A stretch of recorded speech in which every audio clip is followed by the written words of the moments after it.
Nasa 46% ng Philippine exports sa Amerika ang tariff-free na. Ito'y matapos ang pagpapatupad ni US President Donald Trump ng reciprocal tariff exemption sa ilang produktong pang-agrikultura. Yan ang ulat ni Vel Custodio. Exempted na sa 19% reciprocal tariff ang $1 bilyong na halaga ng Philippine exports sa United States. Karamihan dito ay agricultural product exports ng Pilipinas. Kasunod ito ng executive order na inilabas ni US President Donald Trump noong November 14 na nagpapatupad ng reciprocal tariff exemption sa ilang mga produktong agrikultura.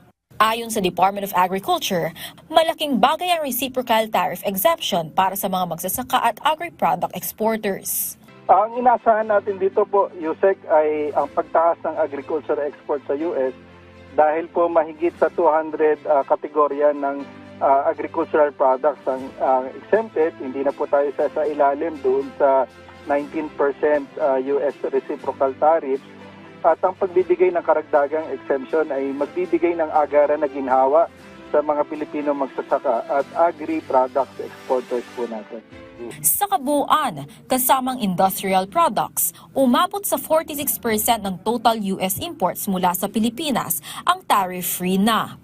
Kabilang ang coconut-based products, pinya, mangga, mangosteen, bayabas, sariwa at processed na saging, iba pang dried fruits at fruit juices, tuna fillet, confectionery goods tulad ng asukal at rice wafer products. Hindi na rin papatawan ng taripa ang kape, kokowa, kamatis at beef o karne ng baka. Mahigit 60% naman ng US tariff-exempted export volume ay mula sa coconut at coconut derivatives. Karamihan po nito ay nasa coconut-based products na ngayon po ay kasama rin doon sa mga exempted agricultural commodities. At nagpapasalamat po tayo sa ating Pangulo sa kabuuan po ng ating negotiating team para po dahil dito.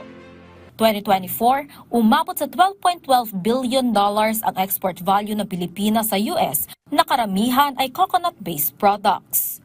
Vel Custodio para sa Pambansang TV sa Bagong Pilipinas.